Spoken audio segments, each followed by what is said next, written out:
The celebrities, they're becoming sentient.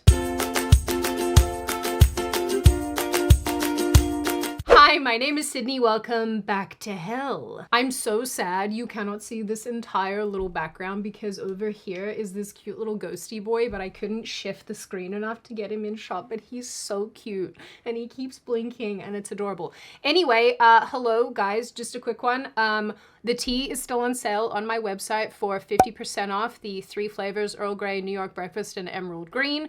Using the code We Don't Waste. Winter flavors are back in stock as well. Go check it out if you haven't already. I would love it if you did. Thank you very much. So if you have been around this channel for any length of time, you will know that I have somewhat complex feelings about author JK Rowling, who wrote the Harry Potter books, for those of you who somehow don't know that. I disagree with some of the things that she's done and said over the years with relation to her books, and although I know that they are her books and she can do what she wants, I think it's really weird to change canon just after the fact because you want to appeal to a group of people, being leftists, who are going to hate you anyway. You know, like signing off on the casting of Black Snape or pretending that Hermione is some ethnically ambiguous character in the books. They're never gonna like you, Joanne. Stop trying to make them like you. But obviously the one area where we do very much see eye to eye and we do very much agree, and I have a lot of damn respect for this woman, is when it comes to the trans issue and advocating for the rights of women and girls. Because so many women have completely dropped the ball on this.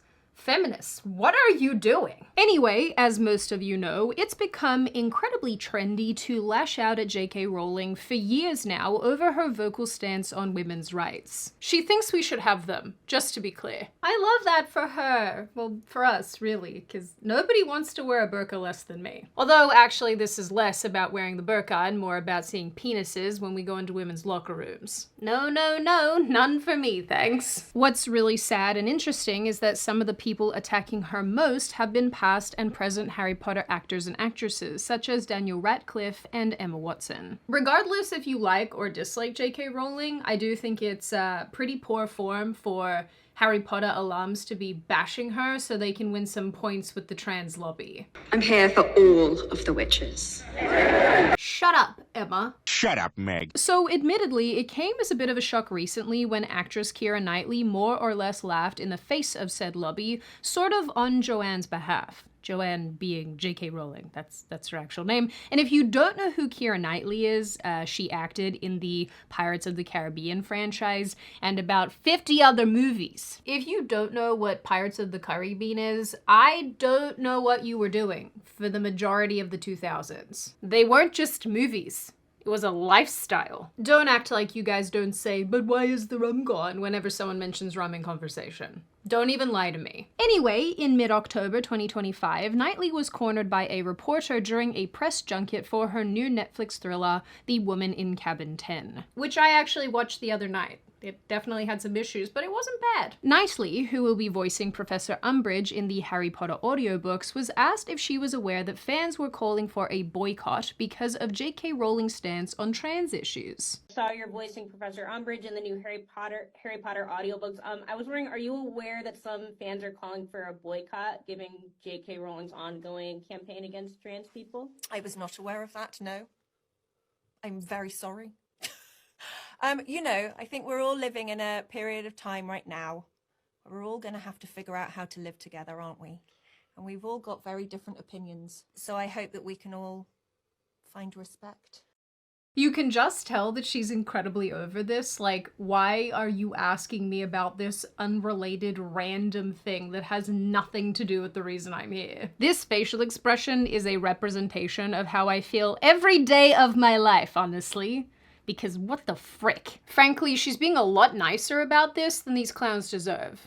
The clown being the interviewer, not Keira Knightley, who I'm imagining looks like this. Obviously, Keira Knightley didn't go out of her way to defend JK Rowling in the way that probably a lot of people would have liked, but it's pretty clear, like I said, that she is incredibly annoyed by this question. But sadly, it's incredibly refreshing to not have a groveling apology or someone launching into some virtue signaling-esque tirade, and also not throwing the woman who has created this opportunity for you under the bus, as we have seen happen time and time and time again. What else can I say? The bar is basically in hell. I would know. I keep it down here in case I need it. And no, I'm not raising it so that your boyfriends and girlfriends will act better. Figure it out. But hilariously, this adult acknowledgement that disagreeing is a part of life and we have to learn to get along with each other sent the obvious types into a massive tailspin. We ended up with a bunch of articles and videos and commentary mad at Knightley for her reaction. I need everyone to get back to 2020 levels of woke right the fuck now. Because why is Keira Knightley a tough? Why does she hate, if you are a British person, you understand the, sorry, we all just gonna have to get along. She hates trans people. I have never seen such patronizing. Just watch the clip. I'm not trying to be unkind, but these people to me feel like the human embodiment of sniffing paint fumes. Just watch the clip. Okay, Mildred. Okay. It's also deeply annoying how there's so many of them just existing on the internet. And you know, speaking of existing on the internet, sometimes that can be quite challenging to do when you realize how much of your private information is accessible, which is why today's video is sponsored by Incogni. Sometimes all of the crazy and horrible things happening all over the place make me want to slip away and disappear into the void forever. But while I can't do that in real life without someone filing a missing persons report, no mum, really, I am fine. I can disappear digitally with the help of Incogni. Did you know that insane amounts of your private information is traded online every day? That's right, friend. Your name, your social security number, your emails, your old addresses, your new addresses, your date of birth, all of it is accessible on the internet through data brokers. And don't make the mistake of thinking that just because you aren't some giant online figure, your data isn't important. Even anons have reason to fear data collection. Data breaches skyrocketed 211% from 2023 to 2024, leaving so many of us at risk of identity theft and other incredibly creepy things. But with Incogni and its automated removal process, you don't have to worry. Incogni gets in there like Batman to fight the bad guys, looking through data broker websites and submitting takedown notices on your behalf. You just go and make an account, give them the authority to work for you, and they take care of the rest. Your private information reappears. Incogni handles that too, repeatedly zapping those websites when your data pops back up, ensuring that it stays off the internet. And if you come across your information on a specific website, well, they can handle that as well, using their custom removal process. So if you too want to slip into the digital shadows, then click the link in the description or go to incogni.com/Sydney. And don't forget to use code Sydney for 60% off an annual plan. If this is something you are worried about, Incogni is absolutely a great solution. If it's any consolation at all, people kicked off the same way at actor John Lithgow, who has been cast in the upcoming HBO Harry Potter series. When he was asked a similar question as Keira Knightley, he quite literally said that JK Rowling's opinions didn't factor into his decision-making at all. And I really think that this is the most appropriate response to this kind of question. You know, that or doing this. Shut up! Will you shut up? Shut up! Shut up! So if you are now here thinking, Sydney, why do I care about this? Why do I care that Keira Knightley, in the most British way humanly possible, told a reporter to basically stick it? Why do I care about John Lithgow? I am going to tell you, Simon. It's because I think this signals another step forward in this ongoing social shift that's happening. Not only away from wokeness and the transgender movement in general, but also in the direction of JK Rowling and her beliefs. Actresses, in particular, long cowed by the fear of cancellation, are starting to push back against the militant trans ideological lobby that has demanded absolute allegiance or exile. Knightley's non-apology, as minor as it was, seems to be a step in the right direction and a reminder that not every question deserves a scripted sermon. And in 2025, with public opinion rapidly shifting towards protecting women's spaces and rights, her words feel like a bit of a victory lap for common sense, which may be sad because, you know, this is how little we've had the support of really anybody in this industry. So there's that. And to be clear, I think this is the beginning of a much larger wave where a bunch of these jerk actors and actresses, but actresses in particular, realize that JK Rowling's views are no longer fringe, they're winning. Damn. Sure feels good to be on the winning side of history for once. As most of you know by now, JK Rowling became public enemy number 1 in certain activist circles in and around 2020. Her crime? Daring to say that biological sex is real, immutable, and matters, especially for women's safety, sports, and single-sex spaces. It still boggles my mind that this is a controversial position. I very much hope that the left can find a way of curing their brain worms. Put on the suit. Let's go a few rounds. You people are so petty and tiny. Anyway, for the last number of years, her advocacy and defense of women and girls has made her the subject of ire and intense hatred. And that's putting it mildly. Death threats flooded her inbox, boycotts threatened her books, films, video games, and even theme parks built around her series. Not the theme parks. One San Francisco bookstore decided to stop carrying the Harry Potter series in response to author JK Rowling's politics.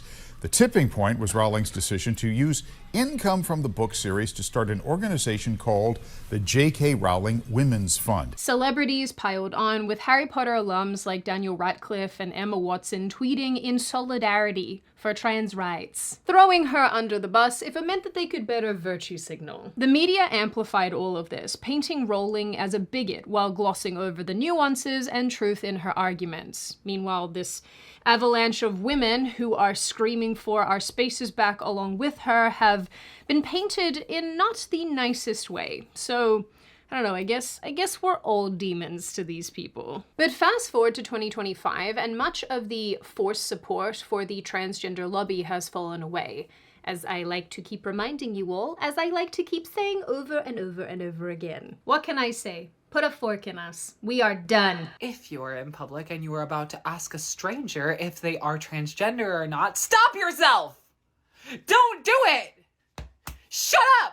I just want to colonize Jupiter away from these people. As most of you probably know, because I keep reminding you about it, public opinion has tangibly and observably, that sounds weird, observably shifted in the direction of JK Rowling's views. A February 2025 Pew Research survey found Americans are increasingly supportive of restrictions on transgender participation in women's sports and in single-sex facilities, which is up 10 points since 2021. Gee, I wonder why. That's such a mystery. It's almost like women don't like seeing penises in locker rooms. I mean, maybe some of you do, but if that's the case, you should probably do that in your own house. Around April, a Find Out Now poll, that's very hard to say, Find Out Now poll, in the UK showed 59% of people surveyed agreeing with the Supreme Court's ruling that a transgender woman isn't legally a woman under the Equality Act, echoing Rowling's exact position. Nearly half, or about 47%, said that this would positively impact women's rights and safety. Even 41% of 18 to 24-year-olds backed this position, which is shocking. Why the change, you ask? People are tired. I am tired. Tired of overreach. Tired of school policies that let boys into girls' bathrooms and locker rooms. Tired of policies that allow men to compete on women's sports teams, taking away their achievements and their goals and pushing them out of their own sports. Tired of the medicalization of vulnerable young people, the lifelong medicalization of vulnerable young people, despite the fact that there is more and more literature that suggests this is terrible and we are severely hurting our children. Resistance to all of these things, just by the way, has always been the pro-reality position, and that's actually quite tangible in policy wins. Trump's executive orders banning trans women from women's sports and other female spaces, the UK's Supreme Court smackdown on gender self-ID, and Rowling's own massive donations to women's advocacy groups, which has led to tangible change. There is clearly so much more to this, which I have talked about in 2 other videos that I made about the collapse of the trans movement that I will link in the description box, because, you know, outside of this, how many more times can I tell you that these people are lunatics? It's been like 5 years of me saying, hey guys, you know, this blue-haired they-them who insists on waddling through the women's bathroom with their dingle-dangles hanging out. Yeah, we shouldn't let them do that. And it's been 5 years of Hollywood types being like... Anyway, speaking of Hollywood, let's come back to its actors and actresses. And I think presently they fall into two primary camps. Number one, the people who are finally feeling comfortable enough to express either their true feelings in total, like all of what they think, or just a little bit. And the second camp is made up of people who realize that virtue signaling will not get them anywhere anymore. It's pretty satisfying when you realize that they're also realizing this and you just think, yeah, this is nice. What do you mean my pretend caring doesn't work anymore? Get back in the shed, you weirdo. I think that's why we recently saw Emma Watson, who played Hermione in Harry Potter, saying during a podcast interview with Jay Shetty that it's okay to love those who you don't agree with, while referencing JK Rowling. Having had that experience and holding the love and support and views that I have mean that I can't and don't treasure Joe and the person that I had personal experiences with. I will never believe that one negates the other, and that my experience of that person I don't get to keep and cherish. To come back to our earlier thing, like, I just don't think these things are either or. I think it's my deepest wish that I hope people who don't agree with my opinion will love me, and I hope I can keep loving people who I don't necessarily share the same opinion with. When I usually speed up clips, it's normally to avoid copyright problems, but I sped up Emma Watson here because listening to this, I was like, is it possible for you to speak a little bit faster? I know I told Emma to shut up, but this is not what I had in mind. I also don't want to get into this video too much because I think I want to make a standalone video about Emma Watson being incredibly annoying, but JK Rowling fired back after this and it was a whole thing. Really, Watson's attempt at reconciliation sort of feels like a bit of damage control and maybe sort of a weird attempt at potentially resurrecting her career and wanting to come back, in a nice way, especially with HBO's Harry Potter series looming, where Rowling's executive producer role ensures her influence endures. But despite all of the fair-weathered jokes around JK Rowling, and just to be clear, I don't think just because you work with somebody that you happen to like, you have to sign off on all the things that they think. I just think the bare minimum is not being a jerkbag and throwing them under the bus and basically shitting on them because you happen to disagree. But anyway, so there's a lot of these fair-weather people who've done a lot of this stuff to JK over the years, but there's a lot of people who haven't. There are people who have defended her, and I want to highlight some of them because I think it's worth giving credit where credit is due. Several actresses have backed up JK Rowling and come out and spoken in defense of her over the years, obviously to the chagrin of the transgender lobby, but they did so not because they were being motivated by a shifting position socially or by polls. They did it with conviction because they knew that that was the correct thing to do. And not to sound dramatic, but I think these situations kind of highlight that although courage in Hollywood is rare, it's certainly not extinct. You know, because Hollywood has been very busy informing us that the Pedro Pascal types are in fact the real social heroes. Ugh. In late 2022, during an interview with The Times, Helena, I just watched a show where one of the leads was called Helena, and now that's what I want to say, but I'm sure she says it Helena. Okay, sorry about this. Helena Bonham Carter, who played Bellatrix Lestrange in the original Harry Potter films, said the vitriol towards Rowling was horrendous and a load of bollocks. She added, "It's been taken to the extreme, the judgmentalism of people. She's allowed to have her opinion, particularly if she's suffered abuse. Everybody carries their own history of trauma and forms their opinions from that trauma, and you have to respect where people come from and their pain. You don't have to agree on everything.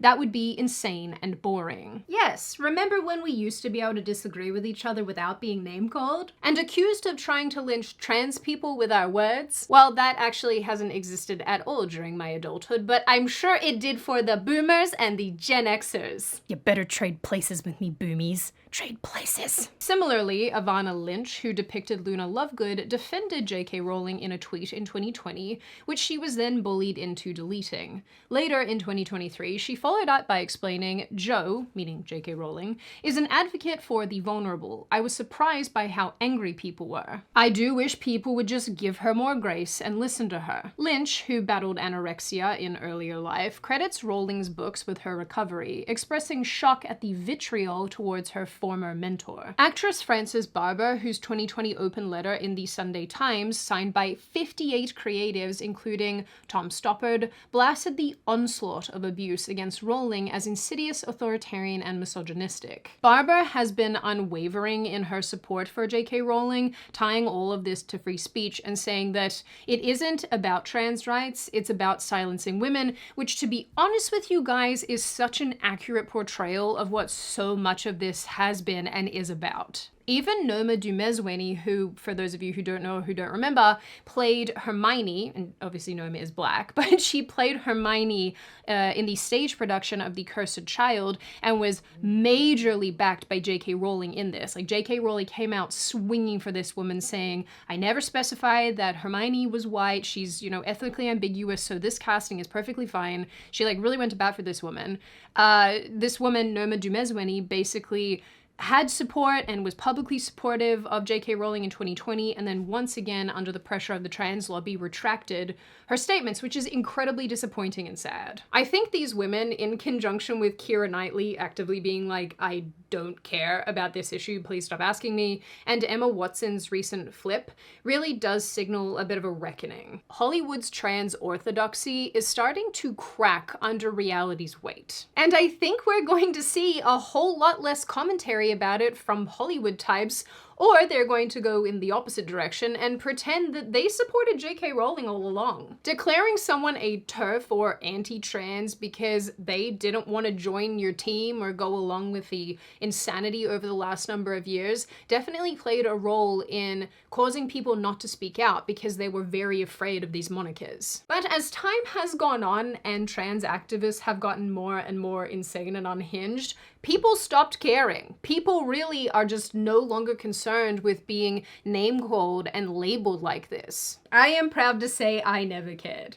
I have been a bigot all along. And I think a lot of women who have largely remained silent or who have tried not to be super outspoken about this just to keep the peace are starting to see that there was really no benefit in that and are changing their tune. I am completely fine saying that JK Rowling's advocacy for women and girls was always the correct position. And all of these people who have attacked her and thrown her under the bus over the years were 100% in the wrong for doing so. Although I don't agree with JK Rowling on plenty of things, I do believe that she has been very measured and very fair in her criticism of the trans movement and has only really ever moved with the intention of ensuring that women and girls have our spaces protected. My prediction is that we are either going to see people clam up and not comment on these issues any further because, like I said, they realize that the virtue signaling achieves nothing, or we are going to see them actually start to express their real opinions either in full or just a little bit, because I really think the bottom line is that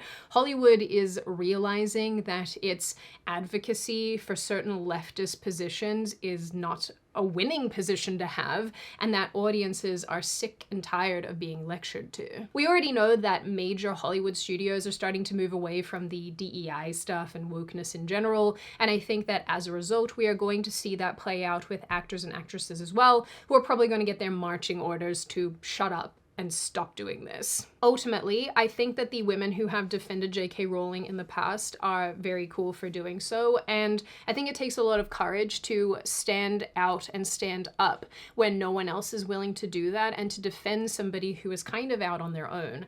As far as Keira Knightley goes, I know that what she said wasn't that big of a deal on the surface, but I do think it is an indicator of things that are to come. In the end, I do love watching how these celebrities act on this sort of broader social scale. I love watching how their brains work and how they navigate social issues as they change. But like I have said, I am very keen to see what happens going forward. I do think my predictions are going to be correct, but as usual, we're just going to have to sit back and observe. Now on that note, and before I open the floor to all of you, this is just a reminder, check out Incogni using the link in the description.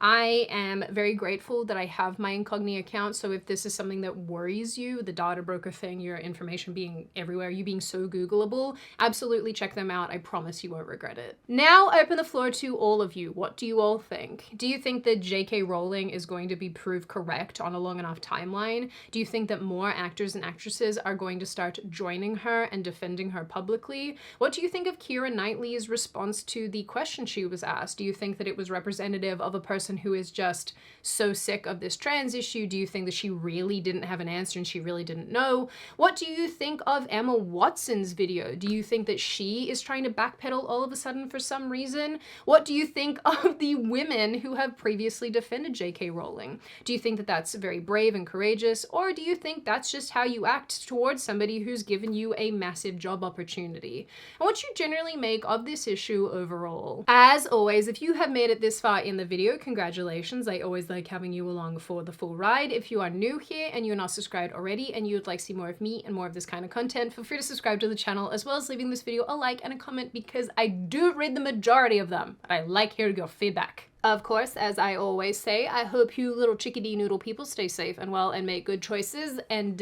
go and buy yourself some flowers this weekend. What is today? Wednesday? Go buy yourself some flowers on Thursday or Friday, and I will see your wonderful little faces in the next video.